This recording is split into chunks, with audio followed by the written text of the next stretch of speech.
What if the Korean War had never happened? Imagine a world where the Korean peninsula never split in bloodshed. No war, no DMZ, no decades of hostility. What would North and South Korea look like today? And how would America's role in Asia and the Cold War itself have changed forever? This isn't just a thought experiment. It's a journey through history's crossroads. So buckle up, because we're diving into a parallel timeline where the Korean War never happened. Let's rewind to 1945. The guns of World War II have finally fallen silent. But a new conflict is brewing, not on the battlefields of Europe, but on a small peninsula in East Asia. Korea, once a unified nation under Japanese colonial rule, suddenly finds itself split in two. And it's not the Korean people making that decision. It's the world's two new superpowers, the United States and the Soviet Union.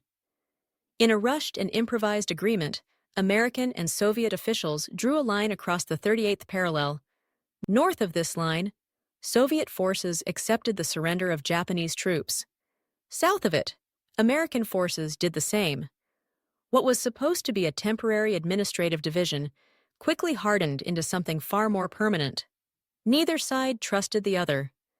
The Soviets installed a communist government in the north, led by Kim Il-sung, a former anti-Japanese guerrilla fighter. In the south, the Americans supported Syngman Rhee, an anti-communist nationalist with authoritarian tendencies. At first, neither North nor South Korea wanted to remain divided. Both Kim Il-sung and Syngman Rhee claimed to be the rightful leader of all Korea. But with Cold War tensions rising, cooperation was replaced by confrontation.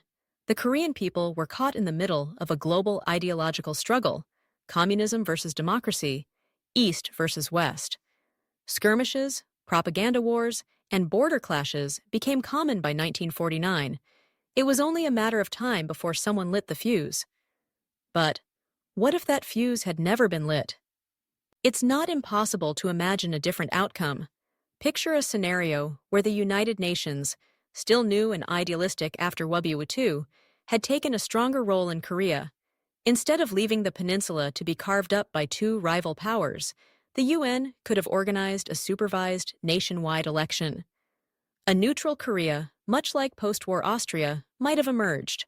A country not fully aligned with either the US or the USSR, but instead pursuing its own path. Or imagine if Washington and Moscow had found a way to trust each other, at least when it came to Korea. During their wartime alliance, they had coordinated against Japan and Nazi Germany. Could that spirit of cooperation have extended into the post-war world? Some historians argue that a jointly administered Korea, similar to the early arrangements in Austria or Germany, might have given the Korean people a peaceful transition to independence. But the personal ambitions of key leaders made peace difficult. President Harry Truman, wary of communist expansion, wasn't willing to give up the South. Joseph Stalin, seeing Korea as a strategic buffer zone against American influence, wasn't going to withdraw from the North. Kim Il-sung was determined to unify Korea under his rule and sought Stalin's blessing for military action. Syngman Rhee, just as fiercely, wanted to wipe out communism in the North. Neither Korean leader was interested in compromise. Both wanted total victory. What if they had chosen otherwise? What if Truman had emphasized diplomacy over containment? What if Stalin had restrained Kim Il-sung's ambitions instead of fueling them with weapons and support? What if Kim and Rhee had accepted a peaceful coexistence, at least temporarily, while rebuilding their war-torn nation? In this alternate reality, the Cold War might have played out differently in Asia. Without the Korean War, the United States may not have felt the need to ramp up its military presence in the Pacific. China, newly communist under Mao Zedong, might have focused on domestic rebuilding instead of wading into the Korean conflict. The US and China, without the bitterness of a direct clash, might have even found some form of cooperation in the early 1950s. And let's not forget the domino effect. The Korean War was the first hot war of the Cold War era. It set a dangerous precedent. When proxy states fought, superpowers backed them with weapons, troops, and ideology. If the Korean War hadn't happened, the Cold War might have stayed cold a little longer, perhaps delaying or even altering conflicts like Vietnam, the arms race, and countless other confrontations across the globe. Of course, tensions between the US and USSR wouldn't have disappeared, but they may have played out more slowly, giving diplomats more chances to negotiate before bullets flew. Korea could have remained a tense but peaceful buffer state, much like Finland in Europe. East Asia, instead of becoming a powder keg, might have stayed a little quieter in the 1950s. But history didn't take that path. On June 25, 1950, North Korean troops stormed across the 38th parallel, igniting a brutal 3-year war. It was a conflict that killed millions, hardened the Cold War divide, and shaped international relations for decades to come. Yet it's fascinating to imagine a world where that invasion never happened, where cooler heads prevailed, where the Korean Peninsula became a symbol of peace, not division. But this raises a bigger question. If not Korea, where would the Cold War's first shots have been fired? Was the Korean War inevitable, or just the most convenient battleground for a fight that was coming one way or another? In the next part, we'll explore what Korea itself might have looked like if peace had prevailed. Economically, politically, and culturally. A unified Korea could have changed not just its own fate, but the entire region. Close your eyes and imagine a different Korea. No barbed wire slicing across mountains and rice fields. No soldiers staring each other down across the demilitarized zone, their fingers twitching on triggers. Instead, imagine one Korea, a single flag, one people, united not by conquest, but by peace. Had the Korean War never happened, this vision might not be a fantasy. It could have been reality. In this alternate history, Korea could have charted a neutral course, much like Switzerland or Finland during the Cold War. Both of those countries found ways to stay independent while surrounded by powerful rival blocs. Switzerland maintained its neutrality through diplomacy and self-defense, while Finland walked a careful tightrope, balancing relations between the Soviet Union and the West. Korea, with wise leadership and international backing, might have done the same. Picture this: a unified Korean government, formed through free elections overseen by the United Nations. A government that pledged neutrality, refusing to align fully with either Washington or Moscow.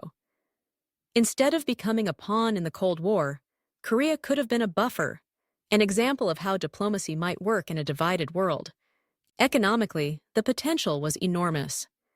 Pre-war North Korea was actually the more industrialized half of the peninsula, home to most of Korea's power plants, mines, and factories, built up during Japanese colonial rule. South Korea, meanwhile, had rich farmlands, bustling ports, and a growing trade economy. If these two regions had worked together, they could have fueled each other's growth rather than tearing each other apart. Instead of decades of wasted resources spent on armies, propaganda, and fortifications, a unified Korea might have invested in schools, factories, and infrastructure. Think about what South Korea accomplished after the war, rising from poverty to become a global leader in electronics, automobiles, and pop culture. Now imagine that growth happening 20 years earlier, supercharged by the North's industrial capacity. By the 1980s, a peaceful Korea could have rivaled Japan as Asia's leading economic power. Its steel and automobile industries could have competed with Detroit and Tokyo. Its tech companies might have been designing computers alongside Silicon Valley.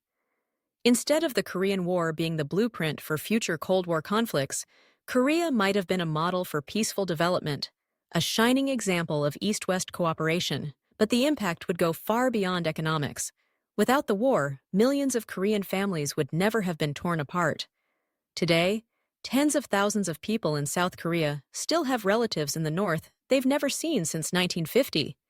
In our alternate timeline, they would have grown up together, not separated by ideology and geography. A unified Korea also means no decades-long propaganda battle. No North Korean state media preaching hatred of the South. No South Korean fear of invasion. Instead, a single Korean identity could have flourished, preserving its ancient traditions while embracing modern innovation. Imagine a single Korean language, uncorrupted by decades of political division.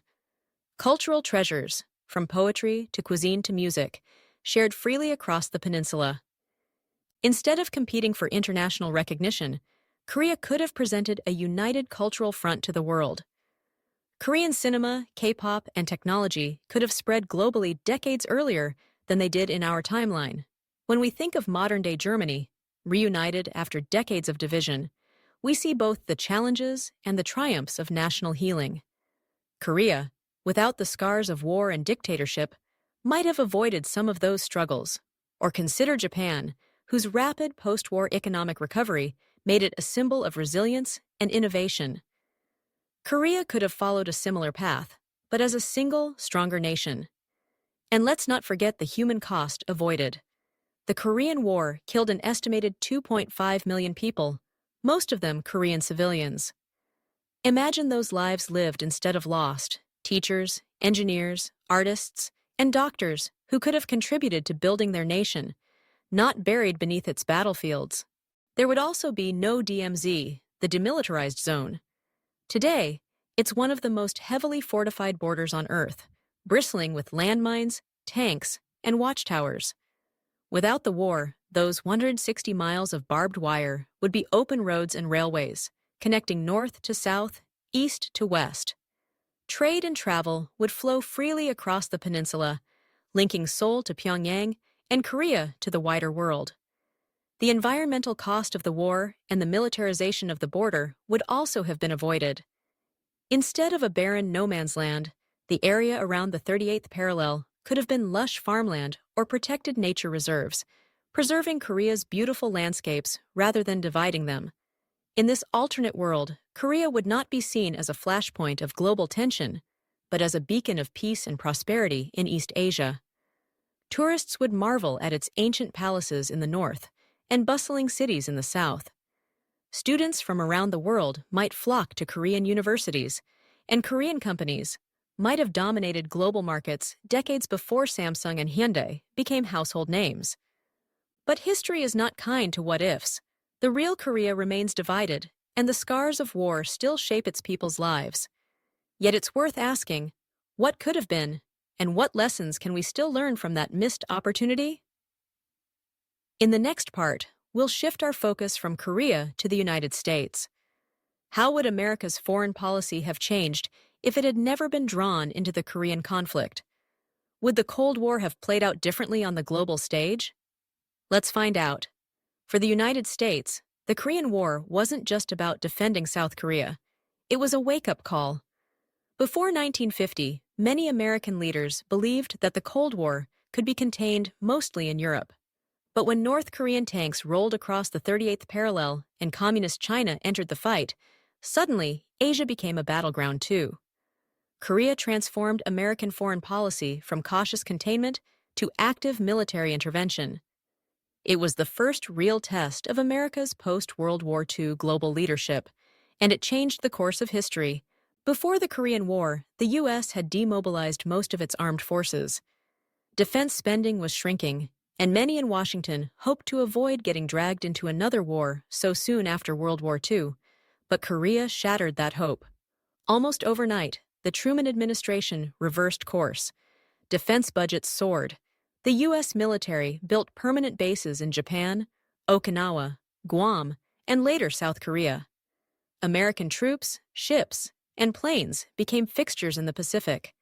This wasn't just about defending Korea. It was about sending a message to Moscow, Beijing, and the rest of the world. The United States would fight to stop the spread of communism, anywhere and everywhere. NATO, formed in 1949 as a defensive alliance in Europe, suddenly took on greater urgency.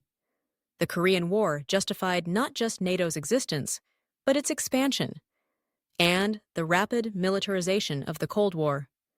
But what if the Korean War had never happened? How would U.S. foreign policy have evolved without this early Cold War conflict forcing its hand? One possibility is that American leaders would have focused much more on Europe. After all, the real threat in 1949 wasn't in Asia. It was the Soviet push for control over Eastern Europe and the fear of communism spreading westward. Without Korea diverting attention and resources, the U.S. might have poured even more money into rebuilding Europe through the Marshall Plan, strengthening NATO's military capabilities, and containing Soviet influence in places like Greece, Turkey, and West Germany. Another possibility is the Middle East. In the early 1950s, the U.S. was already starting to recognize the region's strategic importance, especially its vast oil reserves and fragile governments vulnerable to Soviet influence. Without the Korean distraction, perhaps the U.S. would have intervened more directly in the Middle East, years before the Suez Crisis and the formation of alliances like CENTO. But then there's Vietnam. Without Korea as the first Cold War battlefield, Vietnam might have taken on that role. The French colonial war in Indochina was already heating up in the late 1940s. The U.S. was quietly supporting France's efforts to hold on to its colony, fearing a communist takeover. In our timeline, the lessons of Korea about the dangers of communist aggression shaped U.S. involvement in Vietnam. But in an alternate timeline, Vietnam might have been America's first Cold War test, possibly much earlier and under different circumstances. Would the U.S. have committed ground troops as quickly? Or might Vietnam have been approached more cautiously, without the precedent of Korea forcing a hardline stance? And what about the Cold War strategy overall? Without the shock of the Korean invasion, Presidents Truman, Eisenhower, and Kennedy might have pursued less aggressive containment policies. The National Security Council's infamous NSC 68 report, which called for a massive military buildup to confront communism worldwide, might have gathered dust on a shelf instead of becoming U.S. policy. America's Cold War posture could have been less militarized, more diplomatic, and maybe more focused on economic competition rather than proxy wars. But perhaps the biggest shift would have been in America's relationship with China. In our reality, the Korean War destroyed any chance of early U.S.-China cooperation. When China's People's Volunteer Army crossed the Yalu River to push back U.S. forces, it locked the two countries into decades of hostility. China became viewed not just as a communist nation, but as a direct military threat to American interests in Asia. This set the stage for U.S. alliances with Taiwan and Japan, the isolation of Beijing, and the long diplomatic freeze that lasted until Nixon's visit in 1972. But what if the Korean War never happened? Maybe Mao Zedong, focused on rebuilding China after years of civil war, wouldn't have been forced to prove his revolutionary credentials through military confrontation. Maybe Truman and Mao could have found common ground as two leaders of nations that had fought against Japan in World War II. Instead of viewing China solely through the lens of communism, American policymakers might have seen an opportunity to work with Beijing, perhaps even engaging in trade and diplomatic recognition decades earlier than they actually did. That's not to say U.S.-China relations would have been rosy. Ideological differences and power struggles were still real. But without the bloodshed of Korea poisoning the waters, the hostility might have been less intense, and the world could have seen a more balanced competition between the U.S., USSR, and China, rather than a two-against-one dynamic that defined much of the Cold War. In short, without the Korean War, American foreign policy might have been less reactionary, more deliberate, and potentially more peaceful. Instead of rushing to military solutions, the U.S. could have leaned more heavily on diplomacy, economic aid, and soft power to contain communism. Of course, hindsight is 2020. Global tensions were rising with or without Korea. But it's clear that the Korean War lit a fire under American Cold War strategy, accelerating a global arms race, creating permanent overseas military commitments, and setting the pattern for conflicts that followed. In the next part, we'll look beyond the United States. What about the Cold War itself? Would the absence of the Korean War have meant a less violent global struggle, or would another conflict have simply taken its place? Stay tuned as we dive deeper into the domino effect of history's missed chances. Wars don't happen in isolation, they ripple across continents and decades, shaping decisions and destinies far from the original battlefield. The Korean War was no exception. In our reality, it became the first major proxy war of the Cold War, a brutal test case where the US and its allies faced off against communist forces backed by China and the Soviet Union. Its bloody stalemate taught superpowers how to fight each other indirectly, fueling the logic of proxy wars from Vietnam to Afghanistan, Angola to Latin America. But what if that first domino had never fallen? Without the Korean War setting the pattern, the Cold War might have played out very differently. In this alternate timeline, the US and USSR might have remained locked in a tense ideological standoff, but without immediately jumping into armed conflicts around the world. Korea showed both sides that wars in faraway lands could serve their interests, arming allies, draining enemies, and testing weapons without risking direct superpower confrontation. Without this example, perhaps leaders in Washington and Moscow would have hesitated before escalating conflicts elsewhere. Would Vietnam have happened the same way? Maybe not. In our reality, Vietnam followed the Korean blueprint almost exactly: a divided country, competing ideologies, outside powers backing each side, and ultimately, devastating war. But without Korea as precedent, U.S. leaders might have approached Vietnam more cautiously, relying on diplomacy or limited support, rather than full-scale military intervention. Perhaps the Vietnamese conflict would have remained a colonial struggle between the French and Vietnamese nationalists, never drawing in hundreds of thousands of American troops. And what about Afghanistan in the 1980s? Would the U.S. have armed the Mujahideen against the Soviets if proxy warfare hadn't already become an accepted Cold War strategy? Would coups and civil wars in places like Angola, Nicaragua, and El Salvador have drawn the same level of superpower involvement? Maybe the Cold War could have been a quieter conflict, one fought through words, trade, and espionage rather than guns and bombs. Could this have shortened the Cold War altogether? If the superpowers avoided draining themselves in endless proxy wars, they might have found diplomatic off-ramps sooner. The economic toll of these conflicts on both sides was enormous. Without them, the Soviet Union might have postponed its collapse. Or conversely, the US and USSR might have negotiated détente earlier and more successfully. But history rarely leaves a vacuum. If Korea hadn't erupted, could another region have become the first flashpoint? Maybe Berlin, where tensions already simmered in the late 1940s. Or perhaps the Middle East, with its fragile post-colonial governments and vast oil wealth.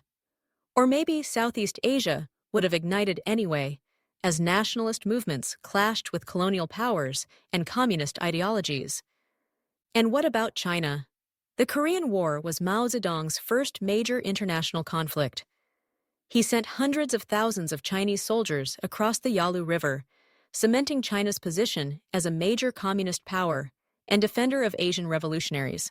But without Korea, Mao's early years might have played out differently. Perhaps Mao would have focused on rebuilding his war-torn nation, consolidating power through economic reform rather than military heroism.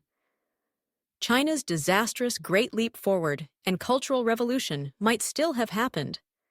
But maybe they would have been tempered by a less militarized, less confrontational government. With fewer war losses and less international isolation, China might have begun its modernization decades earlier, potentially emerging as an economic player long before the 1980s. U.S.-China relations could have been transformed.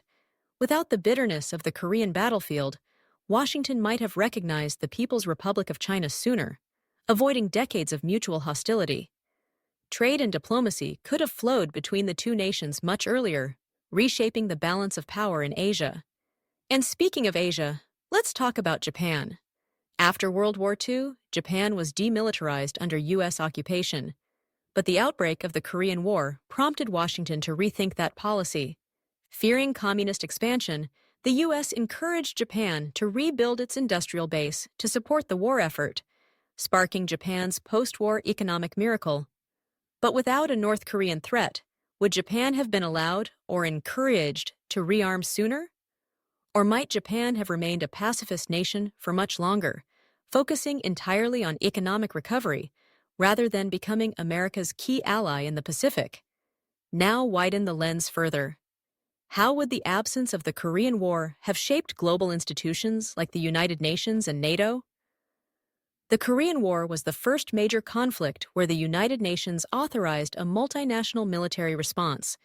It established the UN as a force for collective security, at least in theory. Without Korea, the UN might have struggled to assert its authority in future crises, perhaps becoming a weaker and more politically fragmented body. NATO, too, gained urgency and purpose from the Korean conflict. It wasn't just about defending Europe anymore. Korea showed that the Cold War was global, and that collective defense had to stretch beyond Europe's borders. Without that wake-up call, NATO's expansion and military integration might have proceeded more slowly, potentially leaving Europe more vulnerable to Soviet pressure in the 1950s. Diplomatically, a Korean peace might have allowed for more stable East-West dialogue. The Geneva Conferences, SALT talks, and détente of the 1970s might have happened earlier, sparing the world some of the most dangerous confrontations of the Cold War. But the Cold War was about more than Korea. Ideological rivalries, nuclear arms races, and espionage networks would have continued to fuel tensions. Still, without that first bloody example in Korea, the Cold War's script might have been written with fewer battle scenes and more diplomatic ones. In the next part, we'll explore what this alternate world might look like today. Without a divided Korea, how would modern geopolitics, technology, and culture be different? Would the threats we face be fewer or simply different? Fast forward to today. In our world, the Korean Peninsula remains one of the tensest places on Earth. On one side, South Korea thrives as a global economic powerhouse and cultural phenomenon. On the other, North Korea lingers as a closed, authoritarian state with nuclear weapons pointed at the world. But what if we rewrote that story?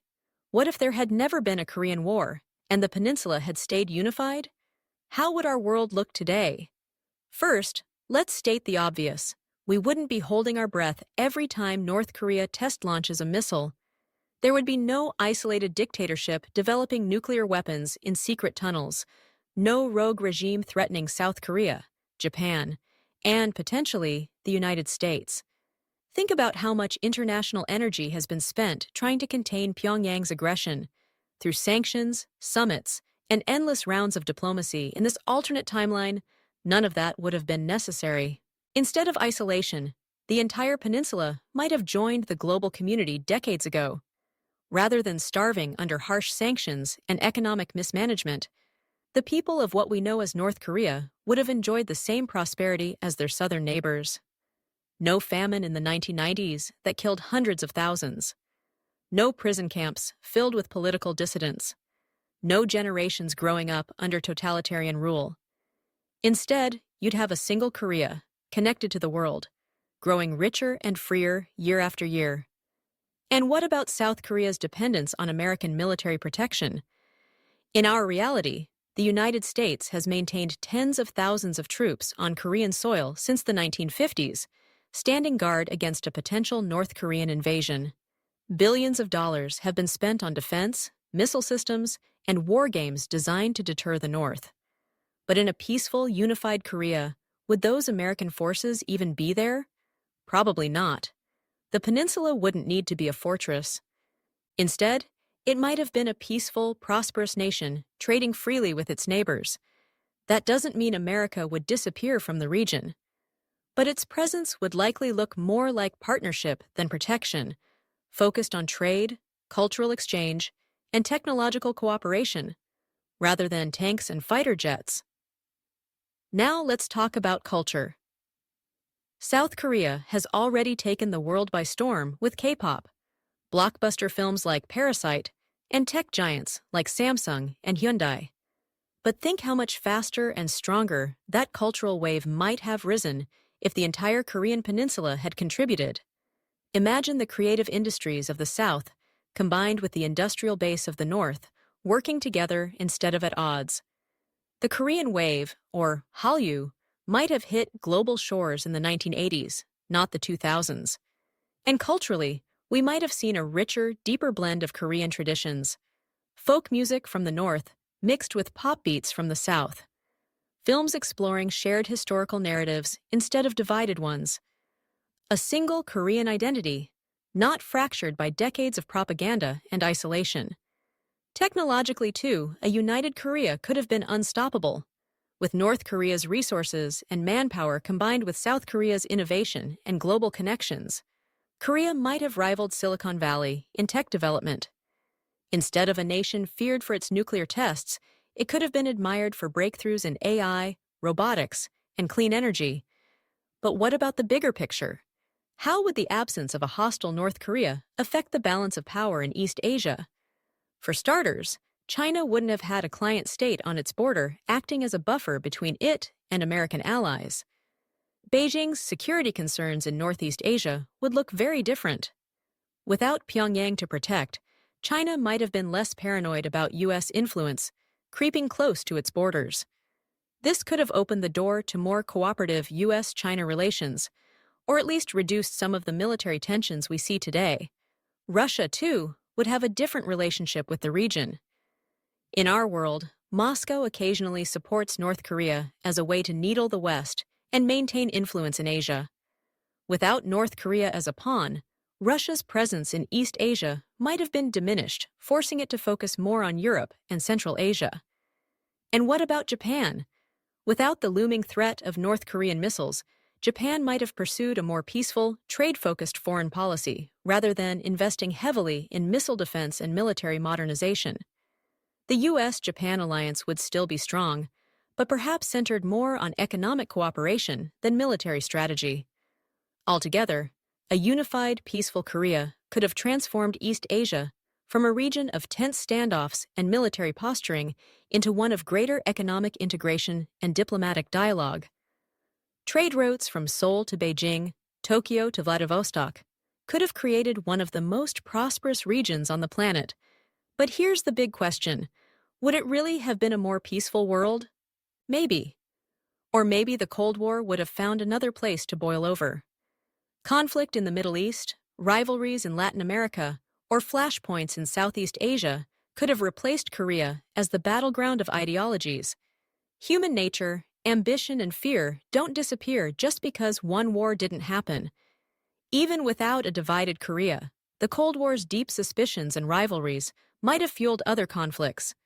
But at least one tragedy, the Korean War and its lingering aftershocks, could have been avoided. Millions of lives saved, a people spared from division, a region given a chance to build, not destroy. And perhaps that's the most important lesson from this alternate history. Sometimes avoiding war isn't just about keeping the peace in one place. It's about creating opportunities for peace everywhere. So what do you think? Would a world without the Korean War truly have been a better, more peaceful place? Or would humanity's conflicts have simply found another battlefield? Could Korea today be a symbol of unity rather than division? Let us know your thoughts in the comments below. And if you enjoyed this journey through an alternate timeline, don't forget to like, share, and subscribe. Your support helps us keep exploring the what-ifs that shape our world. Thank you for watching, and we'll see you next time, where history takes a different path.